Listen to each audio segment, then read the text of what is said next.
Thank you blessed heavenly father for this beautiful time. पिता परमेश्वर, इस समय के लिए धन्यवाद कहते हैं। आज आपका जो वचन है, आज हमारे जीवन बदलना चाहिए पिता, ताकि जो पवित्र आत्मा है यहाँ पर जो मौजूद है, यहाँ पर हम जानते हैं कि उनकी अगुवाई के द्वारा ही हमारे जीवन बदल सकता है। तो जैसे आपके वचन का बीज जो है हमारे भूमि पर गिरता है, हमारे हृदय पे गिरता है पिता, होने दो कि फलवंत हो जाए पिता, और फल लाए और बहुतायत से फल लाए पिता। यीशु मसीह के नाम में मांगते हैं, आमीन। आमीन। तो जब आप जाते हो कहीं दुकान पे जाते हो, हाँ, किराने की दुकान पे जाते हो वगैरह, आप खड़े हो जाते हो वहाँ पे बंदे के सामने और देखते रहते हो बंदे को, और बंदा आपको देख रहा है, क्या चाहिए, और आप देख रहे हो, और बंदा देख रहा है आपको, बोल रहा है क्या चाहिए, आप ऐसे देख रहे हो, कुछ भी दे दो, तो बंदा क्या देगा? कुछ भी देगा। ऐसा करते हो क्या किराने की दुकान पे जाके? कोई है यहाँ पे अतरंगी? कोई नहीं। सबको पता है कि किराने की दुकान से क्या लेना है। सबको पता रहता है कि नहीं पता रहता है? कि भूल जाते हैं पहुँचने के बाद, अरे ऐसा यहाँ पे कैसा पहुँच गई मैं तो किचन जा रही थी, किराने की दुकान पे कैसे पहुँच गए? ऐसा कुछ होता है? हमको पता रहता है कि हम किराने की दुकान पे क्यों जाते हैं। हम डायरेक्ट जाके क्या बोलते हैं? नहीं, ऐसा ही टाइम पास करने के लिए आए, बैठने के लिए, यहाँ पे बातचीत करने के लिए, गप्पे लगाने, नहीं ना।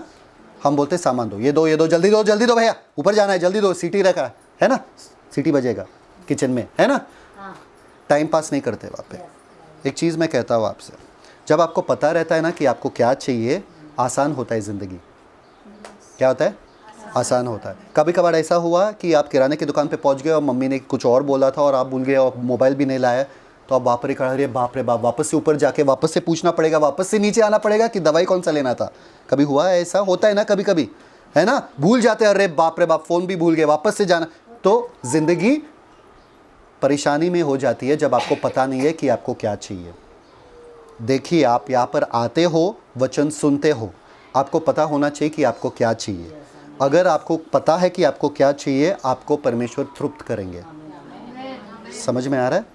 तो परमेश्वर से पूछो, जब आप आते हो यहाँ पे परमेश्वर से पूछो कि मेरे ज़िंदगी में ये हो रहा है परमेश्वर, आप जानते हो, तो उस हिसाब से मुझसे बातें करना, उस हिसाब से मुझसे बातें करना। ऐसे ही कोई भी चीज़ मत।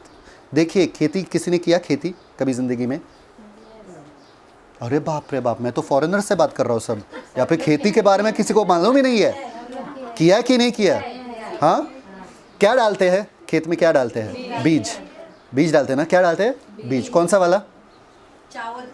चावल का। और क्या बीज डालते हैं? जो चाहिए वो बीज डालते हैं। फिर क्या फल आएगा? कल एप्पल आएगा क्या? बाहर बटाटा डाला मैंने तो एप्पल कैसा आ गया? सेब कैसा आ गया? ऐसा होता है क्या कभी गलती से? जो डालते हैं वो ही आएगा। तो आप जो परमेश्वर से मांगोगे आपको वो ही मिलेगा। समझ में आया? तो जो परमेश्वर आपके हृदय में काम करना चाहते हैं, आप परमेश्वर को बोलो, मेरे जीवन में ये समस्या है परमेश्वर, आज उस हिसाब से मुझसे बात करना। आप अगर अपेक्षा रखते हो तो आपको सैटिस्फैक्शन मिलेगा कि हाँ, संतुष्टि मिलेगा कि परमेश्वर ने मुझसे बातें किया है। अगर आप अपेक्षा ही नहीं रखते हो, आपको कुछ भी मिलेगा, आपको कुछ भी चलेगा। ऐसा चलेगा क्या? चलेगा कि नहीं चलेगा ना? ऐसा नहीं चलेगा ना। शॉपिंग के लिए जाते हो और बोलते क्या, कुछ भी कपड़ा दे दो, हाँ, ऐसा नहीं चलेगा ना। आपको एक अपेक्षा है कि मुझे ऐसा वाला ही सलवार कमीज चाहिए, वो भी ब्लू कलर का। जब तक आपको नहीं मिलता है तब तक आप दुकानदार के सर को, दिमाग को खाते हो, है ना, है ना, परेशान कर देते हो उनको जब तक आपको वो चीज़ नहीं मिलता है। वैसे ही परमेश्वर के साथ आपको बच्चे के जैसा रहना है। मुझे चाहिए मीन्स मुझे चाहिए परमेश्वर, आज समय निकाल के मैं आपके दर पे आई हूँ या आया हूँ, मुझे वो चाहिए कि मेरे जीवन बदल जाए इस वचन से। आमीन। खोलते जॉन चैप्टर 14, यूहन्ना का सुसमाचार, उसका 14 अध्याय और उसका 18 वचन। देखिए यहाँ पे क्या लिखा है। यूहन्ना उसका 14 अध्याय उसका 18 वचन।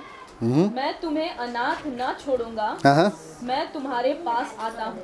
मैं तुम्हें, सब लोग बोलो, यीशु मसीह ने शिष्य से कहा, मैं तुम्हें अनाथ नहीं छोड़ रहा हूँ। सब लोग बोलो, मैं तुम्हें अनाथ नहीं छोड़ रहा हूँ, मैं तुम्हें अनाथ नहीं छोड़ रहा हूँ, मैं तुम्हारे पास आता मैं तुम्हारे पास आता हूँ। यहाँ पे कितने लोग हैं जिनके माँ बाप गुजर गए? हाथ दिखाइए। माँ बाप गुजर गए। हाँ, आपको पता है जब आपके माँ बाप गुजर रहे, अगर आप उनके बाजू में हो, वो कहते हैं क्या, मैं तुम्हें अनाथ नहीं छोड़ रहा हूं, मैं आऊंगा वापस? कहते क्या?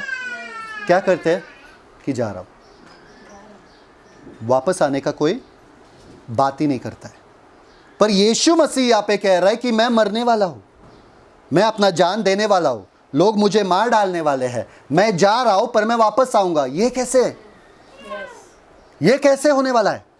देखिए, शिष्य जो थे यीशु मसीह के साथ 3.5 साल तक थे।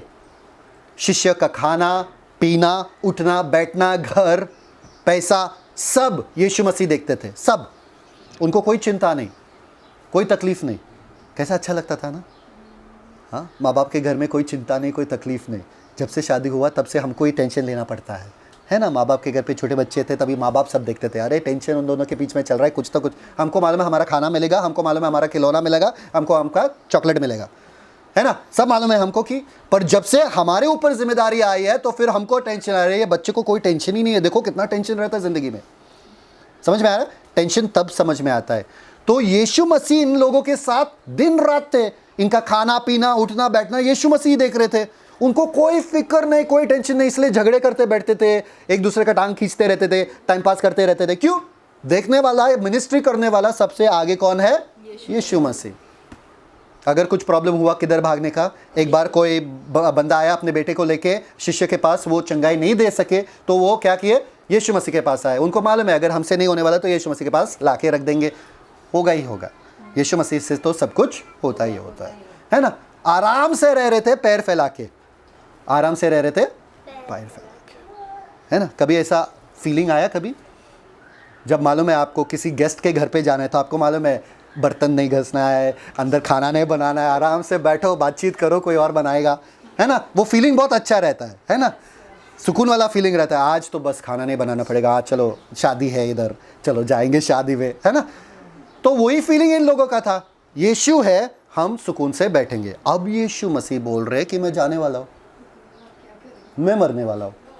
और ये बाप रे बाप, 3.5 साल से हमने ना मच्छी पकड़ा है, क्योंकि वो मछुआरे थे सब लोग। 3.5 साल से हमने मच्छी नहीं पकड़ा है, हमने टैक्स नहीं लिया, चुंगी नहीं लिया, हमने कुछ नहीं, हम अपना कामकाज भूल गए। अभी कौन हमको वापस लेगा वहाँ पे? हम कौन सा काम करेंगे? यीशु मसीह कौन हमारा ख्याल रखेगा? कल का भोजन का, आज का बिरयानी का कौन ख्याल रखेगा? आपको मालूम है जब टैक्स वाले आए, चुंगी लेने वाले आए थे यीशु मसीह के पास और बोले कि तुम्हारा टैक्स दो, चुंगी दो, है ना, टैक्स दो। पीटर के पास आए तो पीटर आए यीशु मसीह के पास। यीशु मसीह, ये लोग देखो पूछ रहे क्या, किस चीज़ के लिए? चुंगी, पैसा देने के लिए, टैक्स, जीएसटी उस टाइम पे होता था। तो यीशु मसीह ने क्या बोला? पहले मच्छी पकड़, और पहले मच्छी के मुंह में एक सोने का सिक्का मिलेगा, तेरा भी टैक्स भर, मेरा भी टैक्स भर। पीटर तो खुश, पीटर खुश, उसका भी काम हो गया, यीशु मसीह का भी काम हो गया, है ना? पर अब कौन भरेगा टैक्स? अब पीटर के पास कहाँ से पैसा आएगा? यीशु मसीह थे तो पैसा था, यीशु मसीह नहीं है तो पैसा कहाँ से आएगा? जब भीड़ था 30,000 लोगों का, कितना?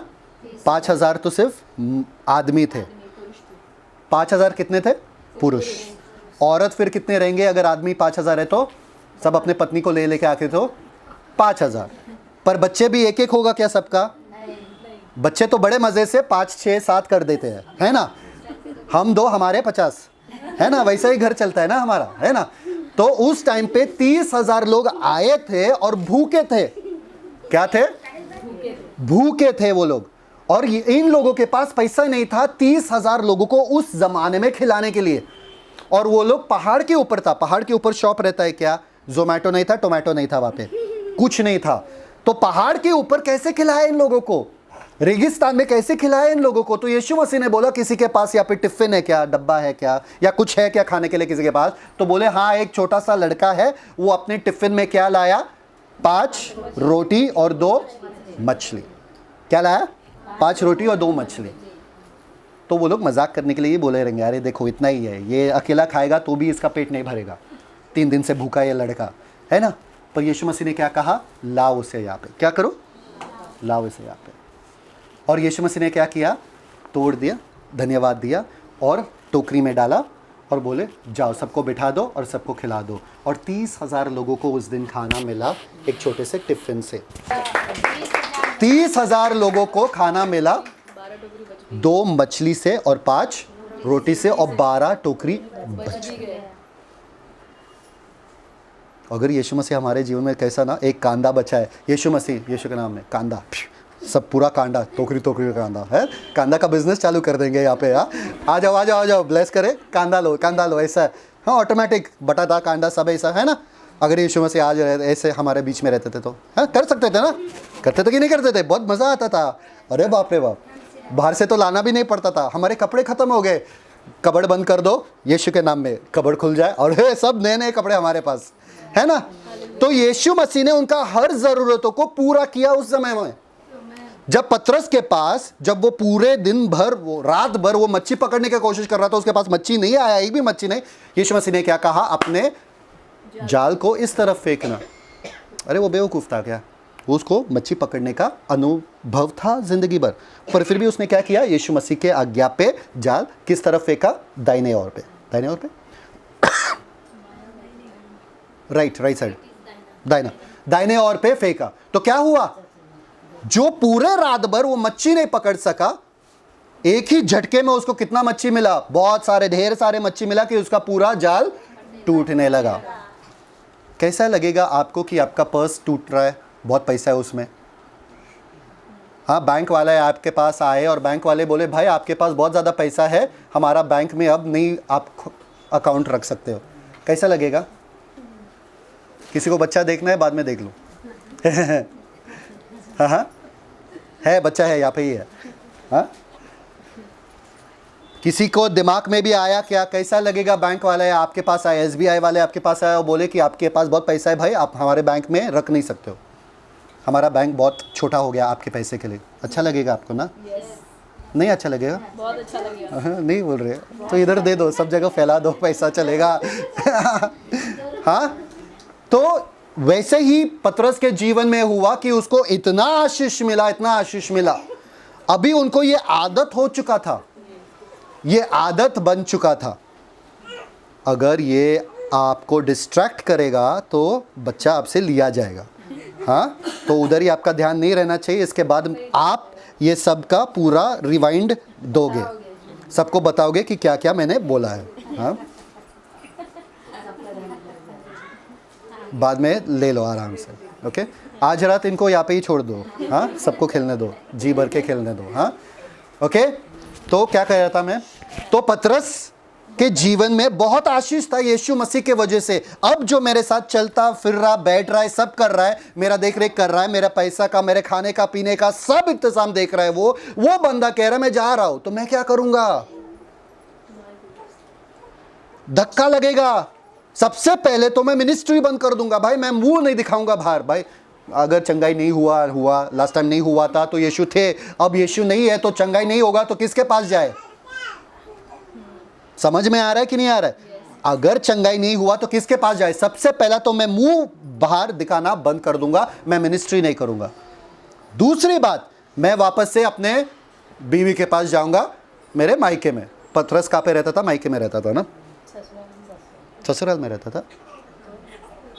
पतरस का कौन बीमार था? ससुराल में था। ओके, पतरस के ससुराल में।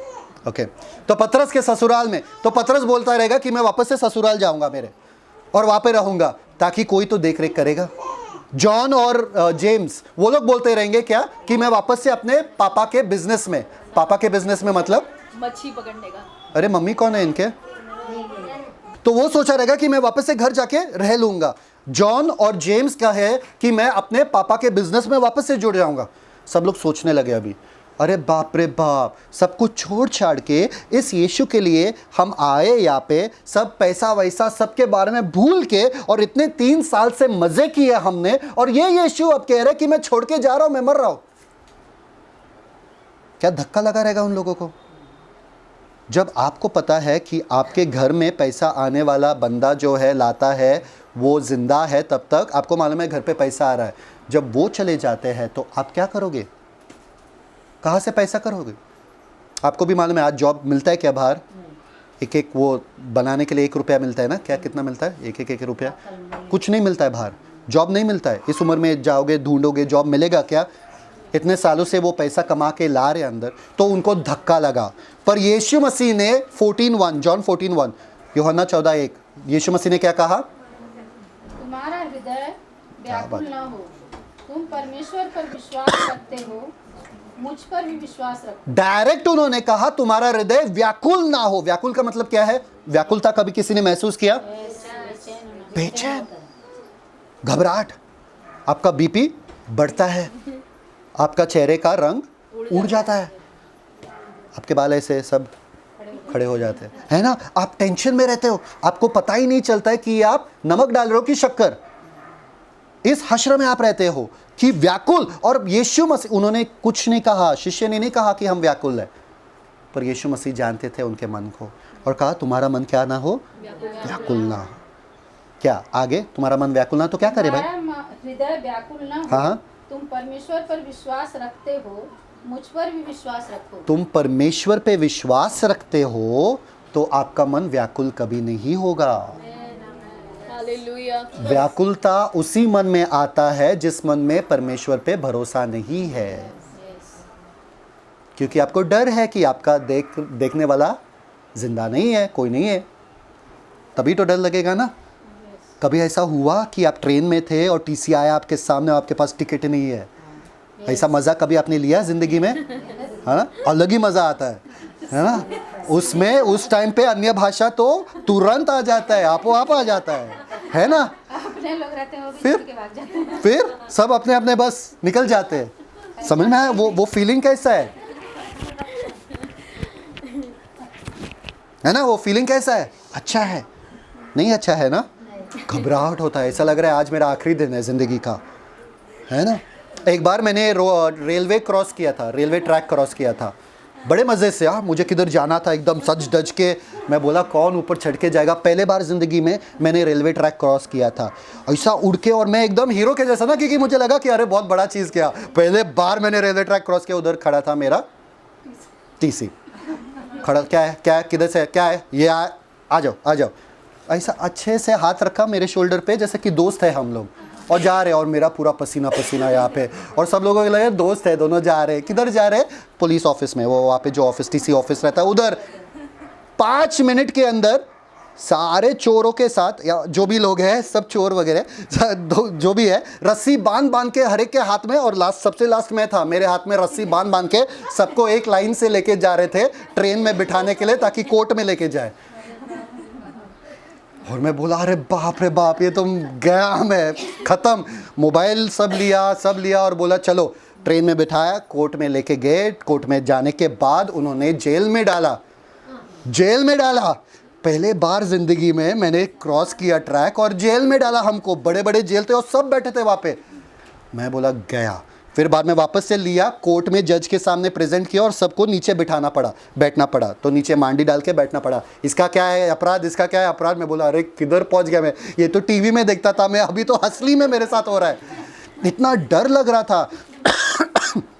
वापस से उधर से उठा के जेल में, मैं बोला मेरे माँ बाप ने तो बस नाम ख़राब कर दिया मैंने उनका, वो अब मुझसे नाराज़ हो जाएंगे। मैं वापस से जेल में गया, सब लोग वापस जेल में ही बैठे थे, और फिर बाद में आए वो लोग 1 घंटे के बाद और बोले जिस के पास 50 रुपया है 50 रुपया दे के निकलो।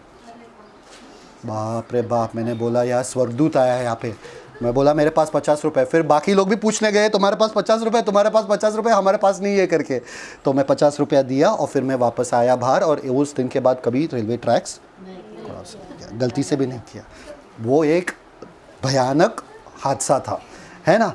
तो वैसे ही हमारे जीवन में ऐसे ही होता है। तो पर यीशु मसीह यहाँ पर क्या कह रहे हैं कि तुम मुझ परमेश्वर पे विश्वास करते हो। अगर तुम परमेश्वर पे विश्वास करते हो तो आपके दिल में बेचैनी नहीं होगी। अगर बेचैनी है आपके दिल में, मतलब आप परमेश्वर पे विश्वास नहीं कर रहे हैं। अगले बार अगर आपका चेहरे का रंग उड़ जाता है, आपको हाई ब्लड प्रेशर होता है, आपको टेंशन होता है, देख लो आपका विश्वास कहाँ पर है।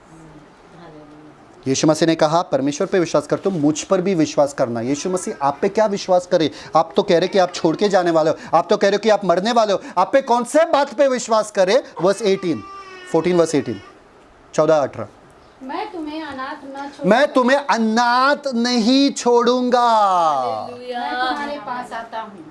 मैं तुम्हें अनाथ नहीं छोड़ूंगा। वो किसी ने पूछा नहीं, किसी ने बोला नहीं कुछ भी, पर यीशु मसीह को पता था कि इन लोगों को मुझ पर बहुत ज्यादा निर्भरता हो गई, वो लोग मुझ पर निर्भर है। वो कहे कि मैं तुम्हें अनाथ नहीं छोड़ूंगा, इवन दो मैं मर रहा हूं, मैं मरने वाला हूं, पर मैं तुम्हारे पास आने वाला हूं। मेरे इस वाक्य पर विश्वास करना, हालेलुया। मेरे इस वाक्य पर विश्वास करना। ओके, तो फिर उनके दिमाग में ये आया रहेगा, यीशु मसीह अगर आप मरने वाले हो तो आप वापस से हमारे पास कैसे आने वाले हो? अगला वचन पढ़ो। और थोड़ी ही देर रह गई है कि फिर संसार मुझे न देखेगा, परंतु तुम मुझे देखोगे, इसलिए कि मैं जीवित हूँ, तुम भी जीवित रहोगे। क्या? संसार मुझे नहीं देखने वाला पर तुम देखोगे? अरे ऐसा कैसा, ऐसा कैसा? संसार नहीं देखेगा पर हम देखेंगे आपके मरने के बाद, ऐसा कैसा? Verse 17, read verse 17, verse 16 17, 16 17।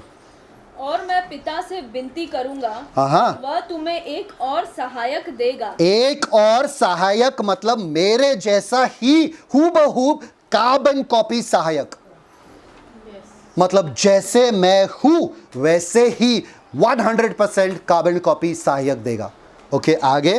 कि वह सर्वदा तुम्हारे साथ कि रहेगा। वो सर्वदा, कि वो सर्वदा, सर्वदा, वो मरेगा नहीं, वो तुम्हें छोड़ के नहीं जाएगा, वो सर्वदा तुम्हारे साथ रहेगा, क्योंकि उसको कोई नहीं मार सकता है, क्योंकि वो परमेश्वर है,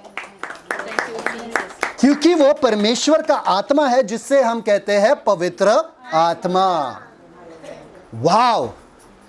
अब जब मुझे पता है कि हमेशा के लिए मेरे पास ऐसा यीशु मसीह है जो मेरा सब कुछ देखेंगे, अगर मैं गिरूं तो मुझे उठाएंगे, अगर चंगाई देना है किसी को तो चंगाई देंगे, अगर मुझे कुछ किसी की ज़रूरत है किसी चीज़ की तो वो मुझे देंगे, अगर मुझे पता है ऐसा मुझे अनंत काल तक मिलता ही रहेगा, मैं क्या करूँगा?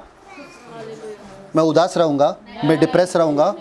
मुझे मालूम है हर दिन मेरा चमत्कार वाला जीवन ही होगा। आमेन, हालेलुया।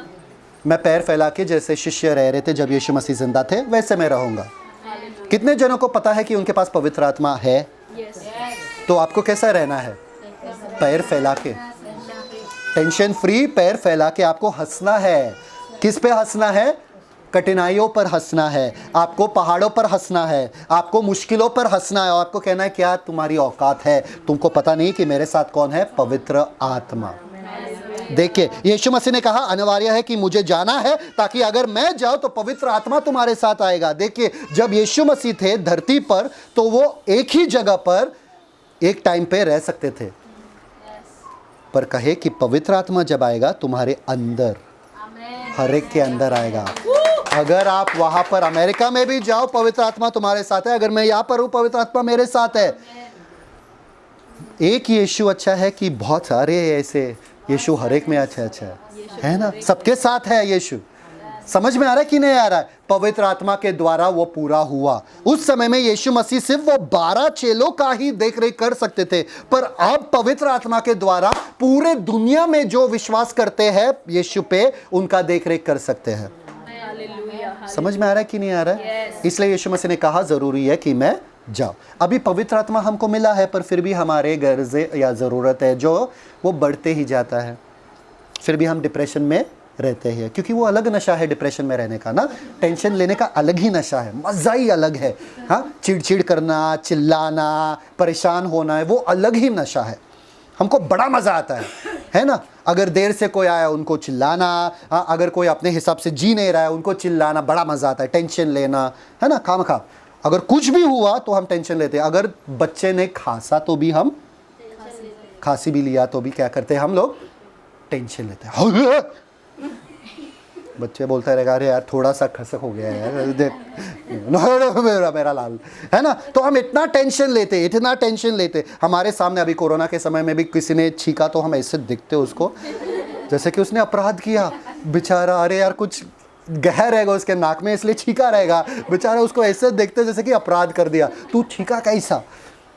और जब हमारा समय आता है तभी हम दूसरे को देखते, क्या चीकू ना, है ना, हमारे लिए तो ठीक है। तो हम ऐसे ज़िंदगी में जी रहे अभी, और हमको टेंशन लेने का बहुत आदत सी हो गई है।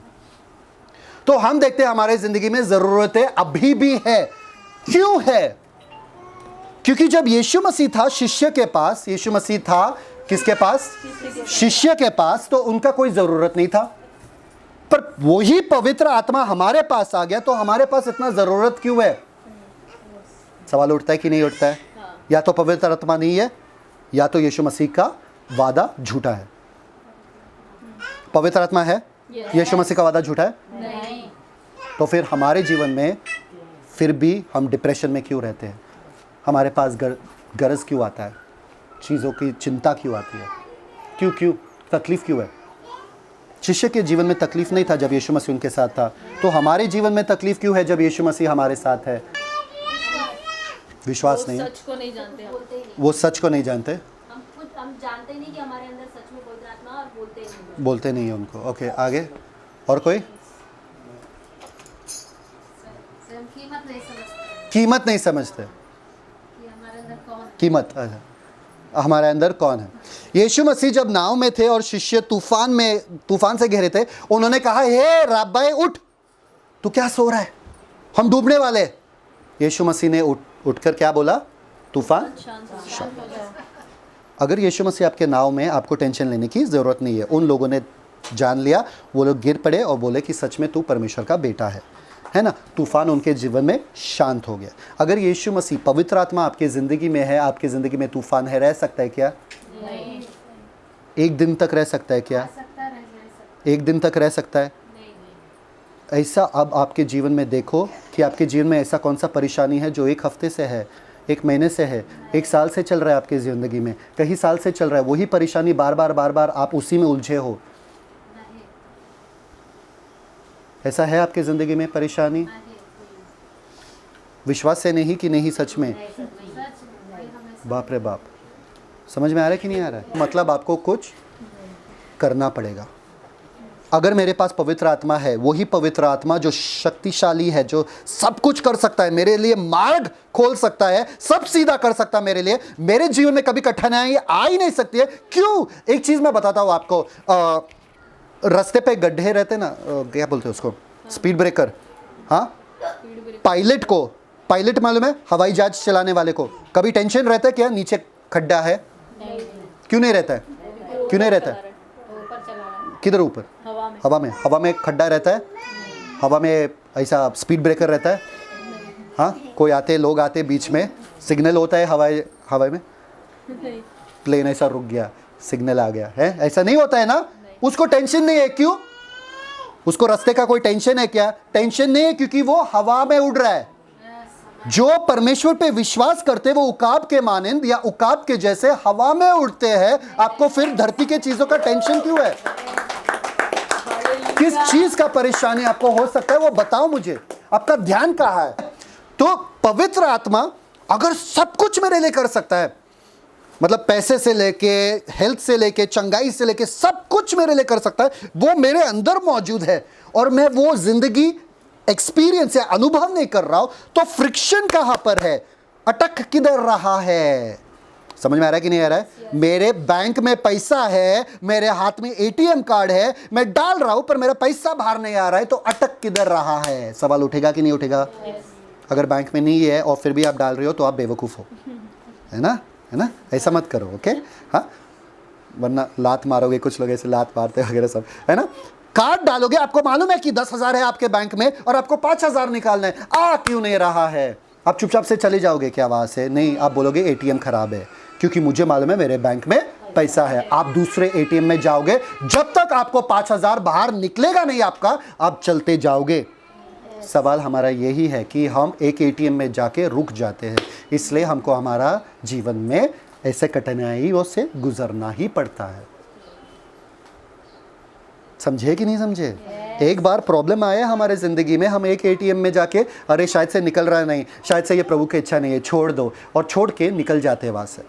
हम जिद पकड़ के नहीं रखते, नहीं ये हमारा अधिकार है, हमको ये चाहिए चाहिए, हम निकाल के ही रहेंगे। और जब तक हमको ये नहीं मिलता है, चंगाई नहीं मिलता है, आशीष नहीं मिलता है, बरकत नहीं मिलता है, तब तक हम एटीएम पे एटीएम पे एटीएम पे एटीएम एटीएम पे एटीएम जाते जाएंगे। मतलब हम प्रार्थना करते जाएंगे, विश्वास रखते जाएंगे, क्योंकि हमको पता है हमारे पास 10,000 है, हमको 5,000 चाहिए, हमको मिलना ही चाहिए।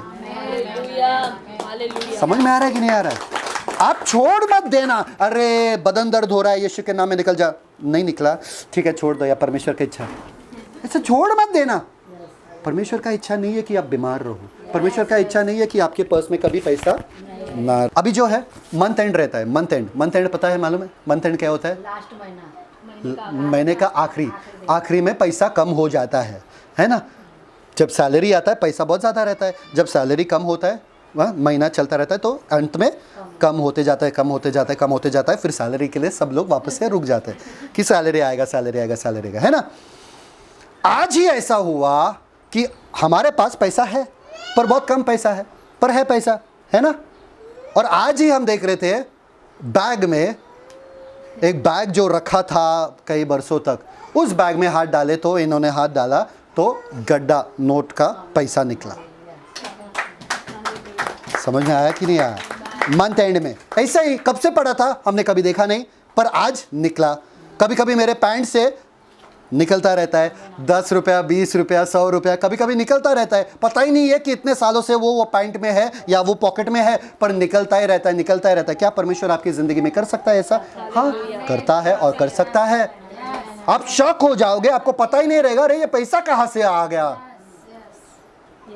ऐसा हर दिन आपकी ज़िंदगी में हो सकता है, एक दिन भी ऐसा परेशानी से गुजरना नहीं पड़ेगा। सोचो अगर ऐसा हुआ तो।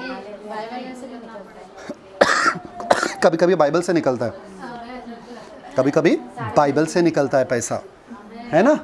आपके ज़िंदगी में भी ऐसा हो सकता है। क्या आप विश्वास करते हो कि नहीं? अगर यीशु मसीह आपके साथ है तो आपका जो आमदनी इतना हो रहा है, आमदनी अठनी खर्चा ऐसा नहीं होता है, हमारे लिए अलग है। आमदनी अगर अठनी है तो उस पे जब भी आपका आमदनी आता है या जब भी आपके घर पे पैसा आता है, उसके ऊपर हाथ रखो, आपके वॉलेट को ले लो, ऐसा यीशु मसीह के सामने रखो और बोलो यीशु मसीह इसे आशीषित करता हूं मैं यीशु के नाम में, आमीन। आपके डेबिट कार्ड, आपके क्रेडिट कार्ड सब लेके, क्रेडिट कार्ड नहीं रखना है पर डेबिट कार्ड अगर रखे हो तो लेके रखो, बोलो यीशु के नाम में मैं आशीषित करता हूं। अरे देखो तो सही, आपने ट्राई भी किया क्या? मिरेकल पे मिरेकल बढ़ते जाएगा। बढ़ा है कि नहीं बढ़ा आपके लिए?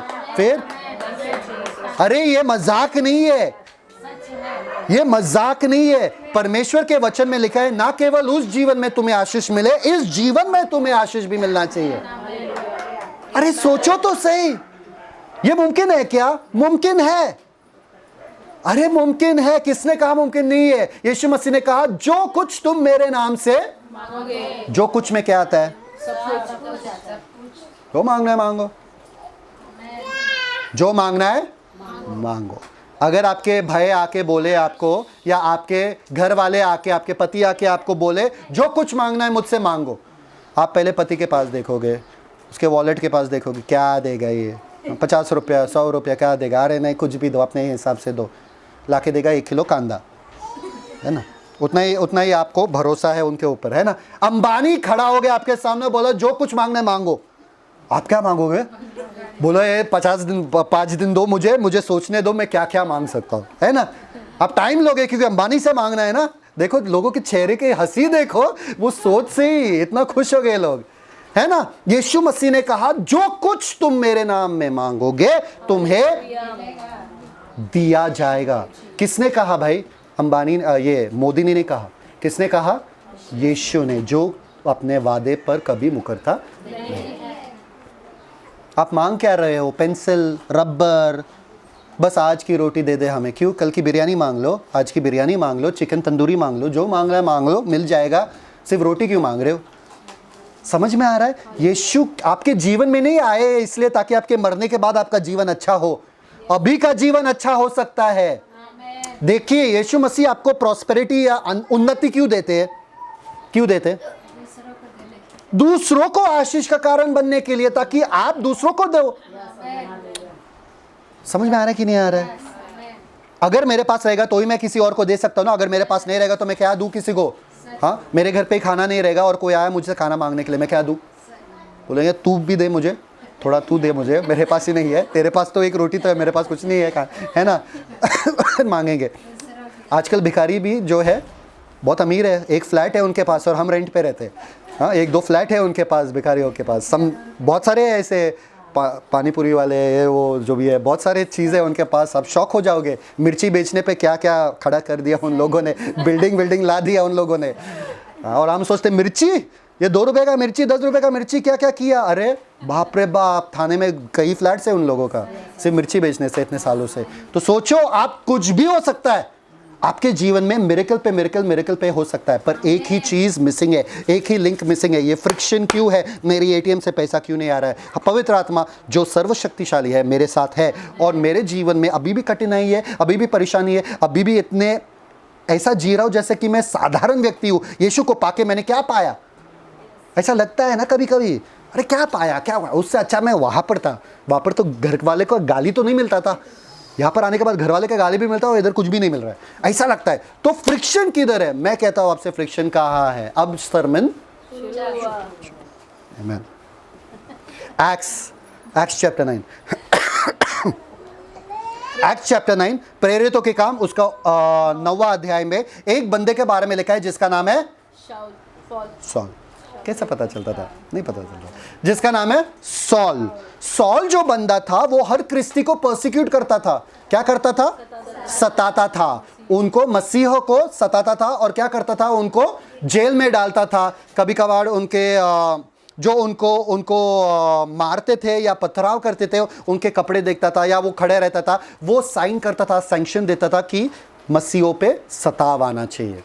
पकड़ पकड़ के मसीहों को सताव देता था या सताता था। आपने सुना चर्चेस को जलाया, बाइबल को जलाया, ये सब सुनते आए हो? उड़ीसा में, गुजरात में, ये सब में सुनते हो? कभी सुने कि नहीं सुने? इंडिया में ही रहते ना, सुनते हो ना ये सब जो सताते हैं। तो मेन बंदा था उसका सॉल, उसका नाम सॉल था। तो सॉल एक बार जा रहा था वापस से गवर्नमेंट के पास, ताकि वो वापस से लेटर ले ले कि वो और क्रिस्तियों को सताए। और जाते जाते रास्ते के ऊपर एक बड़ा सा रोशनी आ गया उनके सामने, और वो गिर गए, और यीशु मसीह खुद उनके सामने प्रकट हुए। और यीशु मसीह ने कहा, हे सॉल, तू मुझे क्यों सताता है? तू मुझे क्यों सताता है? सॉल ने बोला, हे प्रभु तू है कौन? डर गया। वो बोला, हे प्रभु तू है कौन? तो यीशु मसीह ने कहा, क्या? जिसे तू सता रहा है। तब वो रोशनी चला गया, उसके आंखें बंद हो गए, उसको दिख नहीं रहा था, क्योंकि वो रोशनी बहुत ज्यादा था, उसको दिख नहीं रहा था। और उसके जो साथ में थे उन्होंने उसको लेकर दमास्कस चले गए, वो जगह पे चले गए और घर में रखे उसको। पर वहां पर परमेश्वर कुछ अद्भुत कर रहे थे। देखिए वर्स 18 आई गेस 9 वर्स 11 और 18, 1 मिनट।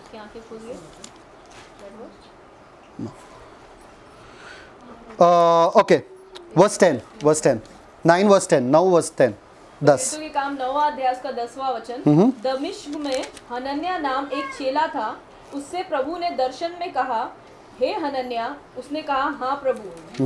तब प्रभु ने उससे कहा, उठकर उस गली में जा जो सीधी कहलाती है, और यहूदा के घर में शाऊल नाम एक तारसी को पूछ ले, क्योंकि देख वह प्रार्थना कर रहा है। क्या?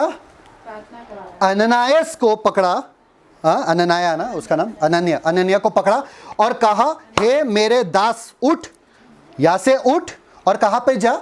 तारसस, वो सॉल दमिश्कस में जा, उसके जुड़स के घर पे, जुड़स ना उसका नाम, यहूदा, जुड़स के घर पे जा। उधर एक सॉल बंदा बैठा है और वो क्या कर रहा है? प्रार्थना कर रहा है। क्या कर रहा है? जब सॉल वहां पर प्रार्थना कर रहा था, उसको मालूम नहीं कि परमेश्वर किसी और से बातें कर रहा था उसके बारे में। हालेलुया। वाव।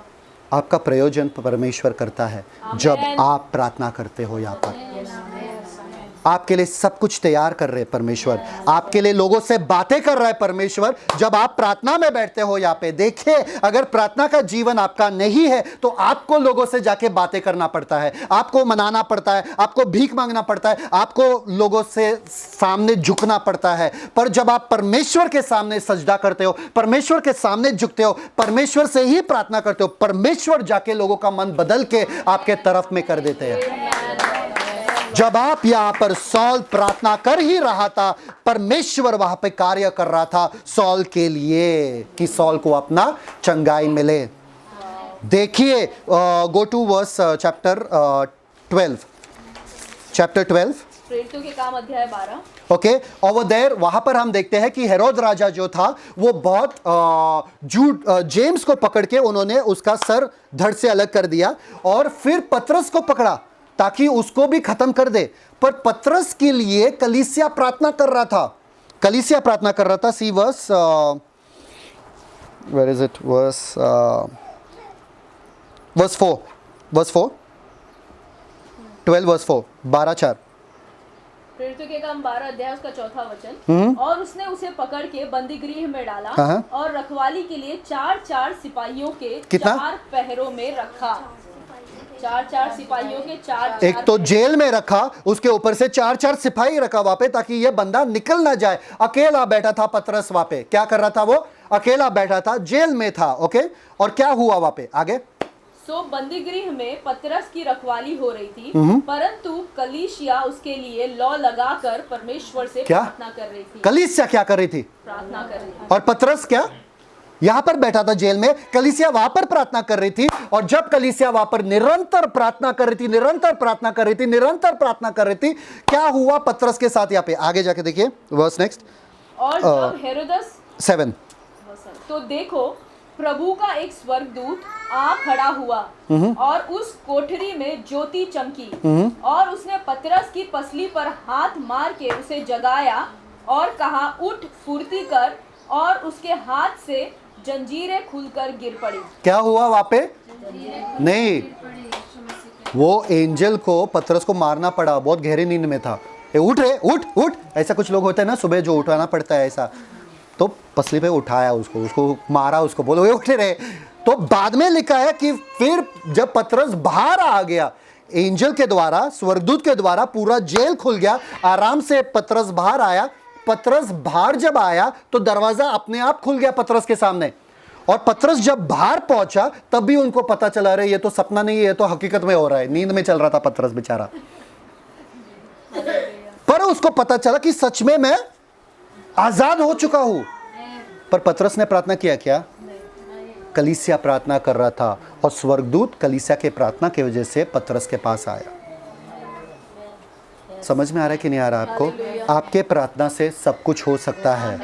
बंद दरवाजे भी खुल सकता है, जेल भी खुल सकता है। लोग जो हॉस्पिटल में है वो वापस उठ के घर पे आ जाएंगे, उसी दिन आ जाएंगे। अब प्रार्थना तो करो।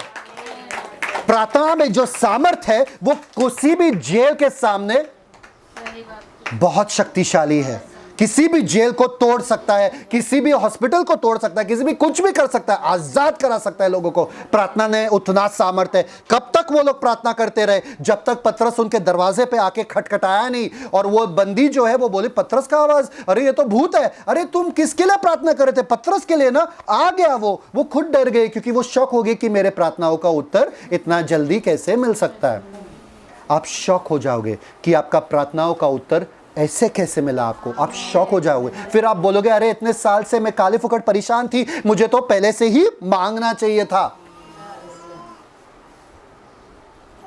प्रार्थना में जो सामर्थ है ना वो और किसी सामर्थ में। यीशु मसीह ने एक ही चीज आपको दिया, मेरे नाम, सारा अधिकार मुझे दिया है मेरे नाम से, मेरे नाम से, मेरे नाम से। वो नाम प्रार्थना में ही आप यूज कर सकते हो और आपके जिंदगी में चमत्कार पे चमत्कार होगा। कब तक ये लोग प्रार्थना करते रहे? वो बंदी गई, अंदर गई और बोली यार शायद से पतरस आ गया, पतरस आया। और सब लोग वहां पे प्रार्थना कर रहे थे पतरस के लिए कि पतरस आ जाए, पतरस आ जाए, यीशु के नाम में आ जाए, आ जाए। और ये बंदी बोली उनको, अरे भाई पतरस खड़ा है वहां पे दरवाजे पे खटखटा रहा है। ये बोले तुम लोग पागल है क्या? पतरस कैसे आ सकता है? अरे तुम प्रार्थना किसके लिए कर रहे थे? पतरस के लिए कर रहे थे ना, बंदा आ गया। जब दरवाज़ा खोला तभी पतरस बहुत चिढ़ गया था शायद से, बोला कि अरे यार ये लोग विश्वास ही नहीं कर रहे, मैं यहाँ से जा रहा हूँ। तो निकल जाता है वहाँ से, उनको बोल के हाय बोल के कि मैं निकल गया करके, और जाता है वापस घर। देखिए प्रार्थना में सामर्थ्य है। जब तक आप प्रार्थना करते रहो, जब तक आपको वो उत्तर नहीं मिले। देखिए जेनेसिस 32 में, उत्पत्ति 32 32 उत्पत्ति 32 में जेकब जो है, याकूब जो है, उसके भाई को धोखा दिया। उसने क्या किया? अपने भाई को, कभी किसी ने किसी को धोखा दिया? यहाँ पे हाथ ऊपर करो, हाथ ऊपर करो। किसी ने धोखा दिया तो यहाँ पे किसी ने धोखा दिया? किसी को धोखा दिया? किसी को दिया? नहीं, हम तो बहुत अच्छे लोग हैं। अरे गलती से 10 रुपया ज़्यादा आए तो कौन जाएगा वापस उनको 10 रुपया देने के लिए? जाओ, है ना, वो उनका गलती है। हमारे पास 10 रुपया ज़्यादा आ गया, पॉकेट में डाल दो चुपचाप से, है ना। किसी को धोखा नहीं देते हम लोग, हम बहुत अच्छे लोग हैं, बहुत अच्छे लोग हैं। हाँ, बाकी लोगों के बारे में। तो जेकब अपने भाई को धोखा देके भाग जाता है, 20 साल तक गायब रहता है, और वापस उसको घर आना है, पर वो डर रहा है कि मेरा भाई देख लेगा मुझे खत्म कर देगा, क्योंकि मेरा भाई मेरा खून का प्यासा है। तो वो डर जाता है। तो वो क्या करता है? सबसे समझदारी वाली बात क्या करते? पहले अपने सेवकों को भेजता है आगे। अगर मारना ही है उनको, पहला मार दो, फिर मैं पीछे से भाग लूंगा, है ना। इसलिए दुनिया के लोग क्या कहते हैं? तुम्ही जा पुढे, मैं तुमची पाठीशी आहे, काय झालं तर मी पळून जाणार, है ना। तो आगे भेजता है अपने सर्वेंट्स को, अपने सब दासों को आगे भेजता है कि अगर उनके साथ कुछ हो गया तो दूसरा वाला जो मेरे बीवी बच्चे हैं वो भाग तो सकते हैं। दूसरे उनके पीछे किसको रखा? अपने बीवी बच्चों को, कि मेरे बीवी बच्चे भी चले गए तो भी चलेगा, मैं तो भाग जाऊंगा पीछे से, चलेगा। इन लोगों को भी जाना, किटकिटी बहुत करते हैं, परेशान करके रखे। 12 के 12 बच्चे पैदा मैंने किए, सब परेशान कर रहे। कितने बीवी थे उनके? 2 और 4, 2 ऐसे और 4, तो 12 बच्चे थे। एक घर में 12 बच्चे कैसे आया? कैसा रहेगा? अच्छा रहेगा? ऐसे घर में रहे कभी 12 बच्चे? हाँ, है ना। ओके, तो उन्होंने 2-2 करके पहले वाले को अपने सब सेवक वगैरह भेजा, अपने बीवी बच्चों को भेजा आगे, और अकेला पड़ गया था। लास्ट में, आखिर में वो अकेला पड़ गया था, और लिखा है वहां पे जब वो अकेला पड़ गया था। रीड 32 वर्स 24 और 28, read around that. Thank you father. किसी को कुछ मिल रहा है? मैं आपको बता रहा हूं, आपके पास इतना सामर्थ्य है। अगर इस दिन के बाद आपको बस इतना सामर्थ्य यूज करना है, आपका जीवन वैसे का वैसे नहीं रहेगा। रीड उत्पत्ति उसका 32 अध्याय उसका 24 वचन। और याकूब आप अकेला रह गया, हाँ, तब कोई पुरुष आकर पौ फटने तक उससे मल्लयुद्ध करता रहा। क्या? अकेला रहना जरूरी है प्रार्थना में। झुंड के झुंड को मत लेके जाओ, गॉसिप ही होगा, बातचीत ही होगा। अरे तुम्हारा सारी, अरे तुम्हारे घर पे क्या हो रहा है, तुम्हारे घर में क्या पकाया आज, मेरे घर में ये पकाया है, ये वही बातचीत ही होगा। किसी और को मत लेके जाना, अकेले जाना। क्या करना? आपके परमेश्वर के सामने आप अकेले रहो, क्योंकि परमेश्वर को आपके साथ अकेले में ही बातचीत करना है, अकेले में ही डील करना है। जब आप परेशानी में हो, जब आप घबराहट में हो, जब आपको लग रहा है कि आपका जिंदगी का ये अंत होने वाला है, इतना बड़ा परेशानी है, अकेले में जाओ। यीशु मसीह ने कहा आप दरवाजा बंद करो और उस पिता से प्रार्थना करो जो अकेले में एकांत में आपको देखता है। और वो पिता जो आपको एकांत में देखता है या अकेलेपन में देखता है, वो आपको बहुतायत से आशीष देगा। समझ में आ रहा है? जब आप परेशान हो ना, किसी को फोन मत करना। किसी को आज के दिन कोई फ़ोन नहीं करेगा किसी को जब परेशानी है। सब लोग बोलो हाँ, परमेश्वर के सामने हाँ बोल रहे हैं। अगर नहीं किया ना तो देखो परमेश्वर फिर, है ना। किसी को फ़ोन मत करना। क्या करो? अपना दरवाज़ा बंद करो। आपको पता है पुराने उस समय में जब यीशु ने कहा ना वो दरवाज़ा बंद करो, किसका दरवाज़ा बंद करने के लिए कह रहा था मालूम है क्या? एकांत में। क्योंकि उस समय में घर में इतना एकांत नहीं रहता था, दरवाज़ा नहीं रहता था, इसलिए उसको कहते हैं क्लोजेट। क्लोजेट मतलब क्या? The most private place. Most private place मतलब क्या? आपका बाथरूम। आपका बाथरूम,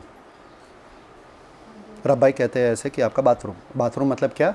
बाथरूम में और कोई नहीं आ सकता है, और कोई नहीं रहता है, हाँ, है ना। नहाते वक्त चिल्ला चिल्ला कर पानी का पूरा टैप खोल दो, किसी को आवाज़ सुनाई नहीं देगा, रो लो, कुछ भी करो, पर प्रार्थना करो या कुछ भी करो। उस समय में आप और आपका परमेश्वर जितना अकेले है, उस अकेलेपन अगर आप किसी और जगह पे भी ला सकते हो तो लाओ, पर परमेश्वर के साथ अकेले में एकांत में जाओ। जब आपका मन भारी लगता है, जब आप परेशान हो ना, अकेले में जाओ और परमेश्वर मैं आया। और जब जेकब अकेला हुआ, पहले बार परमेश्वर ने उनको दर्शन दिया और आए उनके साथ। क्या हुआ वहां पे? बात करो, देखो। युद्ध किया। जब उसने देखा कि मैं याकूब पर प्रबल नहीं होता। कौन प्रबल नहीं हुआ? हेलो, स्वर्गदूत आया था याकूब से बातचीत करने के लिए। याकूब क्या किया? लड़ाई में हो गया, वो लड़ाई करने लगा, पकड़ने लगा, ए मत जा मत जा मत जा। और ये स्वर्गदूत जो है, जिसे कहते हैं the angel of the Lord कहते हैं यहाँ पे, वो देखा कि मैं इससे जीत नहीं सकता। किससे? याकूब से। स्वर्गदूत मालूम है कैसा होता है? कितना महान शक्तिशाली स्वर्गदूत होता है। किसका औकात है क्या स्वर्गदूत के सामने खड़े होने का? कितना बड़ा स्वर्गदूत होता है। स्वर्गदूत कितना बड़ा होता है? बहुत बड़ा होता है ना स्वर्गदूत। उसके सामने कौन जीतेगा? याकूब इतना जिद्दी बंदा था कि स्वर्गदूत को भी नहीं छोड़ा। स्वर्गदूत भी उसके हाथ से बच के नहीं जा पाया। स्वर्गदूत नाटक कर रहा था क्या छुड़ाने का अपने आप को? वहां पर लिखा है रेसल्ड। रेसल्ड मतलब मालूम है? WWE मैच देखा? मैच देखा तभी WWE कुश्ती देखते हैं। कुश्ती, अच्छा कुश्ती है ना। अमेरिका में WWE मैच, बड़े बड़े लोग आते, जाड़े लोग आते, दो आदमी लड़ते रहते रिंग में, और घर में जाके अपने पत्नी से लड़ते हैं, वो अलग बात है ना। वो WWE उनका अलग चलता है घर पे, और इधर सबके सामने अलग चलता है ना। तो याकूब ने यहाँ पर क्या लिखा है? कुश्ती। कुश्ती मतलब क्या? दोनों का झगड़ा बहुत ज्यादा था, दोनों एक दूसरे से मतलब बहुत प्रभावित थे, प्रभावशाली थे, और याकूब ने उस स्वर्गदूत को नहीं छोड़ा। आप स्वर्गदूत को देखोगे सबसे पहले आप उल्टे पांव भागोगे किधर, और पकड़ने का तो दूर की बात है, क्योंकि आप इतना शौक हो जाओगे स्वर्गदूत आया मेरे सामने। समझ में आया? याकूब ने पकड़ा उसको, और क्या किया याकूब ने आगे? जब उसने देखा कि मैं याकूब पर प्रबल नहीं होता, तब उसकी जांघ की नस को छुआ। सो याकूब की जांघ की नस उससे मजबूत करते चढ़ गई। उसको क्या किया? कमजोर कर दिया। उसके पैर को, इधर पैर में हाथ डाला और इसको नस को कमजोर कर दिया। फिर आगे देखो क्या होता है। तब उसने कहा मुझे जाने दे, क्योंकि भोर हुआ जाता है। इतने पे करने के बाद भी बंदा नहीं छोड़ रहा था। उसको इतना परेशानी देने के बाद, उसके पैर को इतना चोट देने के बाद भी वो बंदा छोड़ नहीं रहा था। ये भीख मांगने लिया, भीख नहीं बोल सकते, पर ये विनती करने लगा, प्लीज भाई मुझे छोड़ दो, अभी सुबह होने वाली है, मुझे वापस जाना है, मेरा टाइम हो गया, मुझे जाने दो। आप इतना जिद पकड़ के रखते हो क्या जो आपको चाहिए जिंदगी में? इतना पागलपन, इतना जुनून, इतना जिद है। परमेश्वर जब तक मुझे ये नहीं मिलता है ना, मैं आपको छोड़ूंगा नहीं, मैं आपको छोड़ूंगा नहीं। जिद पकड़ के रखना, ये होता है प्रार्थना, ये होता है असली प्रार्थना। और इस प्रार्थना में जो मज़ा है ना, आपको पता है, उस बंदे के जिद के वजह से उसका नाम इज़राइल रखा गया। आज इज़राइल देश जो सबसे प्रभावशाली देश है, उस लड़ाई और कुश्ती की वजह से हुआ। समझ में आ रहा है? इतने जन आशीषित हुए उस कुश्ती के वजह से। आज जो कुश्ती आप करोगे प्रार्थना में, उसके वजह से बहुत सारे जन आशीषित होने वाले हैं। आप कुश्ती करके तो देखो। अरे आप बाहर कुश्ती मत करो, आप बाहर अपने एरिया को मत रगड़ो, बाहर घूमते मत जाओ, लोगों के पास मत जाओ। अरे घर बैठे बैठे अपने घुटने पे आके कुश्ती करो, और इस कुश्ती के वजह से आपको इतना आशीष मिलेगा कि लोगों पर उमड़ता जाएगा सदियों सदियों सालों तक। Come on. हालेलुया। देखो आगे क्या होता है, बंदा क्या करता है। तब उसने कहा मुझे जाने दे, क्योंकि भोर हुआ जाता है। याकूब ने कहा जब तक तू मुझे आशीष न दे, तब तक मैं तुझे जाने न दूंगा। हम क्या करते हैं परमेश्वर के पास? अरे यार थोड़ा प्रार्थना किया, नींद आ रहा है, हाँ चल छोड़, चल सो जाते हैं। ऐसा आपको पता है, जब हम हॉस्पिटल में थे, इस समय में जब हम हॉस्पिटल में थे, नींद वगैरह सब भाग गया था। नींद आया था? नींद नहीं आया था, भाग गया था। नींद खत्म, नींद भूख प्यास सब क्या खत्म, गायब। क्यों? क्योंकि आप वो ज़िद और वो जुनून में हो। जब आपका बच्चा बीमार है, आपको नींद आता है क्या? मेरा बच्चा बीमार है क्या? अरे नींद आ रहा है यार, चलो घंटा ला चलो। आप डॉक्टर को, अमेरिका में गया ना डॉक्टर, उधर से लाओगे, उसका टिकट बुक करके लाओगे या उधर जाओगे डॉक्टर के पास, पर डॉक्टर को उठा के लाओगे, पर आप अपने बच्चे का ख्याल रखोगे ही रखोगे। क्या वो ज़िद पकड़ के रखते हो आप उस चीज़ के लिए जो आप परमेश्वर से मांगते हो? नहीं। आप क्या बोलते हैं परमेश्वर को? दिया तो चलेगा, नहीं दिया तो चलेगा। इंडियन लोग क्या है, भारतीय लोग क्या है, हम लोग क्या है, जुगाड़ू लोग हैं। अगर ऐसा नहीं तो वैसा कर देते हैं, वैसा नहीं तो ऐसा कर देते हैं ना। चलता है, हमारा ज़िंदगी चला सकते हैं कैसा भी करके, है ना, कैसा भी करके हम अपना ज़िंदगी चला सकता है। बच्चे को किसने देखा नहीं पहले? अगर नहीं देखा है बाद में अच्छे से बैठना बच्चे के साथ देखते हुए। हाँ, कितना भी निहारना है बच्चे को, आप बाद में निहार सकते हो बच्चे को, है ना। अच्छा बच्चा है ना।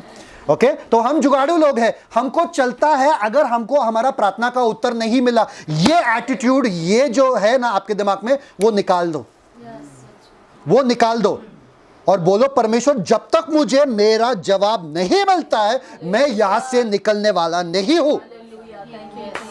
और परमेश्वर आपके लिए, आपके प्रति चीजों को तैयार करता है और आपके पास लाता है, तैयार करता है। जब हेजिकाया किंग को, राजा को बोला, 2 किंग्स 20 दूसरा राजा 20 में जब बोला था उसको तू मरेगा, उसने कहा, अपने आप को एकांत में किया और दीवार के पास देखकर वो रोने लगा और क्षमा मांगने लगा प्रभु से, प्लीज मुझे मरना नहीं है, मुझे मरना नहीं है। इसको देख के प्रभु ने उनके आयु को 15 साल से बढ़ा दिया। बंदा को उसी समय मरना चाहिए था, 15 साल से उसके आयु को बढ़ा दिया, सिर्फ उसके प्रार्थना की वजह से। आपको क्या प्रार्थना है? आपका क्या प्रार्थना है? आपको पता भी है इतना जिद पकड़ा कब आपने लास्ट बार, पिछले बार? किस चीज़ के लिए जिद पकड़ा था आपने पिछले बार? एक आखिरी चीज़ मैं कहता हूँ आप लोगों से। एक पास्टर है, बहुत बड़े पास्टर है कोरिया के, जिसे कहते हैं पॉल योंगी चो, वो अभी प्रभु के पास है। तो एक बार वो एक जगह पे जा रहे थे प्रचार करने के लिए, यीशु मसीह के बारे में प्रचार करने के लिए, और वहाँ पे उनको कलीसिया खोलना था। तो जब वो गए थे वहाँ पे कलीसिया खोलने के लिए, तो वहाँ पर एक श्राइन था। श्राइन क्या कहते हैं श्राइन को? एक मंदिर जैसा श्राइन था, क्या बोलते हैं उसको? श्राइन, धर्मस्थल था। ओके, और वहाँ पर वो वाले लोग जो रहते थे ना, वो विलेज में, कोरिया में विलेज में रहते थे, वो दुष्ट आत्माओं का आराधना करते थे और उनको पता नहीं था ये दुष्ट आत्मा है, ये क्या है। उनको दुष्ट आत्मा के पंडित वगैरह रहते थे वहाँ पे उस समय में, उस ज़माने का, और वो वहाँ पर रहते थे और वो लोग उसका आराधना करते थे वगैरह करते थे। तो उन्होंने बोला योंगीचो को, ये पास्टर को बोले, तुम यहाँ पर आकर चर्च खड़ा नहीं कर सकते हो, हम तो तुमको परमिशन नहीं देने वाले। तो ये बंदा बैठा, प्रार्थना किया और लगातार प्रचार करने लगा, प्रार्थना किया, प्रचार करने लगा, प्रार्थना किया, प्रचार करने लगा। तो फिर बाद में वो लोग थक गए और बोले, देख भाई, अगर तू सच में कहता ना यीशु मसीह में सामर्थ है, तो एक चीज कर, हम तुमको एक ऐसे औरत के पास लेकर जाने वाले हैं जो औरत अपाइज है, बिस्तर पे ही पड़ी है, अपने झोपड़ी में पड़ी है, बिस्तर पे पड़ी है, पूरे गंदगी में पड़ी है, और उसने अभी अभी एक बच्चे को पैदा किया है। वो बच्चा भी एकदम नाजुक सा है, एकदम पतला सा है, और उसका पति जो है बेवड़ा है या दारू पीता है और घर पे कुछ पैसा नहीं कर देता है। अगर इस औरत के ज़िंदगी को आपने बदल के रखा तो आपके यीशु मसीह को हम मानेंगे। बंदा भी परेशान हो गया, अभी इसको हम कैसे क्या कर सकते हैं? तो वो फिर से आके घुटने पे प्रार्थना करने लगा। फिर परमेश्वर ने उसे अगुवाई दी, वो गया कुछ लोगों के साथ और उसका पहला घर साफ़ किया। वो लड़की का, वो औरत का घर साफ़ किया, सब अच्छे से सब रखा, उनको नहलाया, सब अच्छे से रखा, बच्चे को नहलाया, सब ठीक ठाक किया, थोड़ा पैसा दिया, वापस से आए। वापस से कुछ नहीं हुआ, वो औरत वैसे के वैसे ही पड़ी थी। बंदा परेशान हो गया, बोले कि 1 महीने के अंदर मुझे बताना ही पड़ेगा कि यीशु मसीह ये चमत्कार कर सकते कि नहीं कर सकते, वरना मुझे निकल के जाना पड़ेगा यहाँ से। बंदा घुटने पे आया, रात के 12 बजे थे, तभी घुटने पे आया। 2 बजे था, 2 बजे ऐसा हुआ कि उसके शयन कक्ष में, या उसके क्या बोलते हैं, उसके घर पे, उसके रूम में एक ऐसा सांप आया जिसका मुंडी आदमियों सा था। ब्यूटीफुल सांप था, बहुत सुंदर दिखने में सांप था, और मुंडी एक आदमी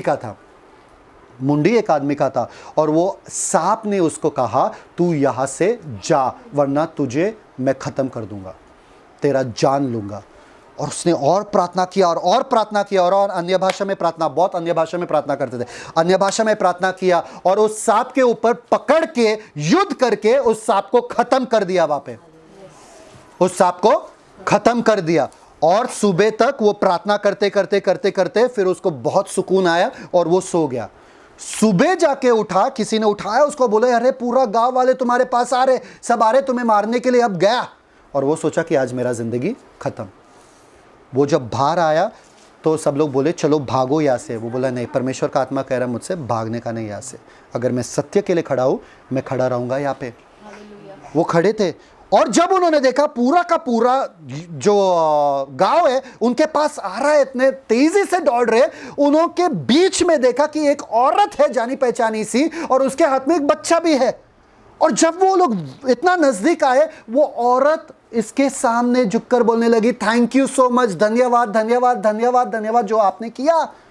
और फिर उसको पता चला कि ये वो वही औरत है। ये यहां पर कैसे, ये उठ के कैसे आई, वो भी एक ही दिन में। फिर बाद में ये औरत बोलने लगी, रात को आप मेरे घर आए थे और मेरे लिए प्रार्थना किया, इसलिए धन्यवाद। योंगी चो बोले, अरे मैं कब आया, मैं नहीं आया था तुम्हारे घर पे।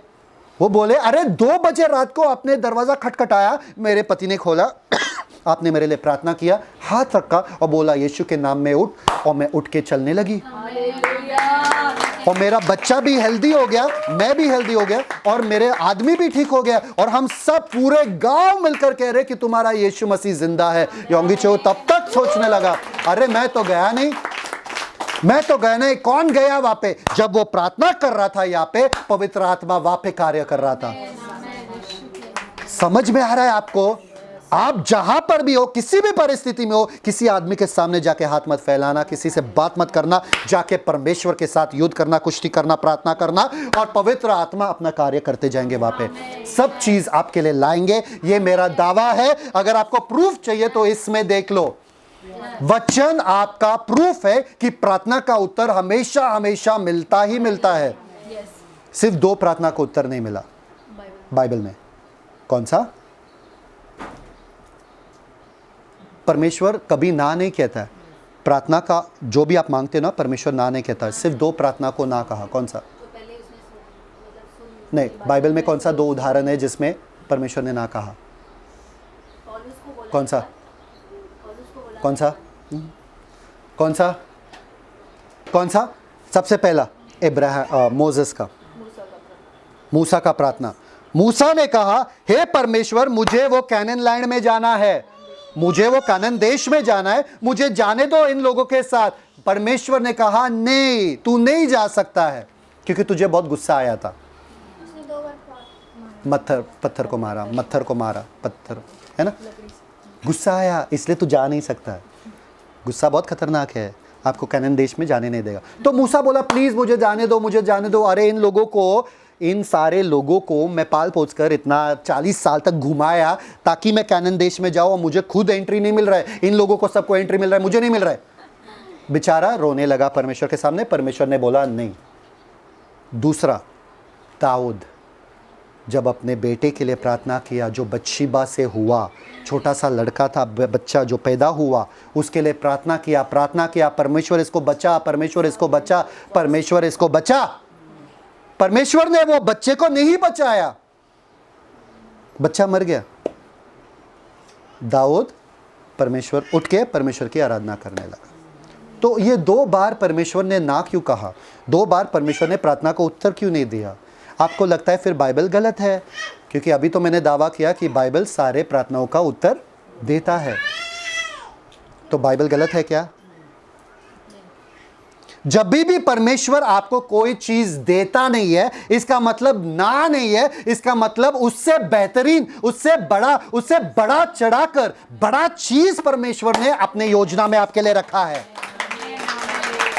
आपको पता है मूसा को उस समय में वो लैंड सिर्फ देखने को मिला, वो पहाड़ पे जाके देखने को मिला, पर यीशु मसीह के समय में मूसा आया था पर्वत पे और उसी जमीन पे वो खड़ा हो गया था। कैनान लैंड में गया वो, ये परमेश्वर ने उनको वापस से ऐसे अजीब तरीके से लेकर नीचे लाए और कैनान लैंड दिखाए। मूसा तो साधारण रीति से नहीं जाएगा, तू ऊपर से आके कैनन लैंड जाएगा, तेरे लिए और बेटर प्लान है, तू रो मत, तू रो मत। दाऊद जब रो रहा था, जब दाऊद देख रहा था कि मेरा बच्चा गया, मेरा बच्चा गया, मेरा बच्चा गया, दाऊद को कहा, हे सोलोमन, ए दाऊद तू रो मत, तुझे मैं सोलोमन दूंगा। कौन दूंगा? सोलोमन दूंगा। सोलोमन का दूसरा नाम जददाया है। जददाया का मतलब क्या है? परमेश्वर का प्रिय लड़का, परमेश्वर का प्रिय लड़का। और सोलोमन राजा बना था, और सोलोमन के पूरे 40 साल में एक भी युद्ध पूरे इज़राइल में हुआ नहीं। एक भी युद्ध, ऐसा कोई राजा नहीं है जिसके अंदर युद्ध नहीं हुआ। 40 साल तक कोई भी युद्ध नहीं हुआ, उसका कोई दुश्मन नहीं था। इतना अनोखा बच्चा था सोलोमन। दाऊद ने अपना वो बच्चे को दुख और गम भूलकर सोलोमन को राजा बनाया और देखा। समझ में आया? जब परमेश्वर आपको कुछ देते नहीं है ना, या परमेश्वर आपसे कुछ लेते हैं ना, तो समझो कि परमेश्वर के पास और खूबसूरत बड़ा योजना है आपके लिए। परमेश्वर कभी ना नहीं कहते अपने बच्चों से। परमेश्वर से कहते हैं, अरे रुकना, तुम्हारे लिए और बड़ा चीज़ है, तुम्हारे लिए बड़ा गिफ्ट है, तुम्हारे लिए और खूबसूरत चीज़ है। और परमेश्वर का बड़ा और परमेश्वर का खूबसूरत आपके मन में कभी आ भी नहीं सकता है। बहुत खूबसूरत है, बहुत खूबसूरत है। ये पूरा दुनिया देखा आपने कितना खूबसूरत है, चिड़िया, फूल। हाँ, कभी आपने मांगा था इन चीज़ों के लिए? आने से पहले, पेट में आने से पहले कभी मांगा इन चीज़ों के लिए? परमेश्वर ने तैयार किया ना आपके लिए। फिर अगर इतना खूबसूरत जहाज तैयार कर सकता है, तो आपके लिए आपकी ज़िंदगी का क्या ख्याल रखेगा वो? आमीन। तो इसलिए याद रखना, परमेश्वर आपसे प्यार करते हैं, इसलिए परमेश्वर के सामने ही जाना, प्रार्थना में समय बिताना, निरंतर प्रार्थना करो जब तक परमेश्वर आपको उत्तर ना दे। और अगर परमेश्वर उत्तर नहीं दे रहा है, तो समझो इससे बड़ा ही कुछ परमेश्वर का योजना है, और आनंद मनाओ कि परमेश्वर आपको उत्तर नहीं दिया। परमेश्वर, मुझे मालूम है आपने उत्तर नहीं दिया, क्योंकि इससे बड़ा है कुछ आपका प्लान। मैं तो तैयार हूं, आजा, गेट रेडी। आमीन। इस दिन के बाद पवित्र आत्मा के साथ चलो, परमेश्वर की अगुवाई में चलो, और प्रार्थना में निरंतर बने रहो, और याकूब के जैसे बनो, पौलुस के जैसे बनो, और वो चर्च के जैसा बनो। निरंतर प्रार्थना करो। आमीन। पिता परमेश्वर, धन्यवाद देते आज के सुंदर समय के लिए, आपके वचन के लिए। आपका प्यार अनोखा है पिता, आप कभी ना नहीं कह सकते अपने बच्चों को। आप ऐसे प्यारे पिता हो पिता। और आपने कहा कि अगर कोई मुझसे रोटी मांगे, क्या मैं उसे पत्थर दूं, या क्या मैं उसे सांप दूं? अगर कोई मछली मांगे, ऐसा आप पिता नहीं हो। और पिता, आपने कहा अगर कोई मुझसे पवित्र आत्मा मांगे, तो मैं पवित्र आत्मा क्यों पिता? पवित्र आत्मा क्यों? क्योंकि आपको पता था कि अगर हमारे पास पवित्र आत्मा रहेगा, हमारे पास सब कुछ रहेगा। और पवित्र आत्मा काफ़ी है हमारे लिए इस जिंदगी में शक्तिशाली जीने के लिए, प्रभावित जीवन जीने के लिए, और सारे ज़रूरतों को पूरा करने के लिए पवित्र आत्मा हमारे पास है, वो काफ़ी है। आज के दिन पिता परमेश्वर, हम प्रार्थना के अहमता को जानते हैं पिता, इंपॉर्टेंस को जानते हैं, और प्रार्थना में निरंतर हम बना रहेंगे पिता परमेश्वर। हम प्रार्थना करते रहेंगे पिता, और हमको मालूम है कि प्रार्थना में इतना शक्ति है कि चीज़ों को हमारे लिए कर देंगे। हम लोगों के पीछे नहीं जाएंगे, लोगों के सामने हाथ नहीं फैलाएंगे, लोगों से भीख नहीं मांगेंगे, लोगों को मनाने के लिए नहीं जाएंगे। हम आपके सामने घुटना टेक के सिजदा करेंगे, और हमको पता है कि आप हमारे लिए सब कुछ सीधा कर दोगे, सब कुछ सीधा कर दोगे। जो भी हमारा रुका हुआ पैसा है, जो भी हमारा सब बिजनेस है, जो भी हमारा सब कुछ है, आप सीधा कर दोगे। इसलिए आपके वचन में लिखा है, प्रभु धार्मिकता को खोजो, उसके राज्य को खोजो, ये सारे चीज़ें जो अन्य जाति ढूंढते रहते हैं, वो तुमको दिया जाएगा। ऐसे नहीं लिखा है कि तुमको उसके लिए भी ढूंढना पड़ेगा बाद में, वो दिया जाएगा। कौन देगा? पवित्र आत्मा देगा आपको, परमेश्वर देगा आपको, सारे चीज़ें देंगे। आपको सिर्फ परमेश्वर से प्रार्थना करना है और विश्वास रखना है। पवित्र आत्मा के साथ चलो। धन्यवाद पिता परमेश्वर इस सुंदर समय के लिए, यीशु मसीह के नाम में मांगते हैं। आमीन, आमीन।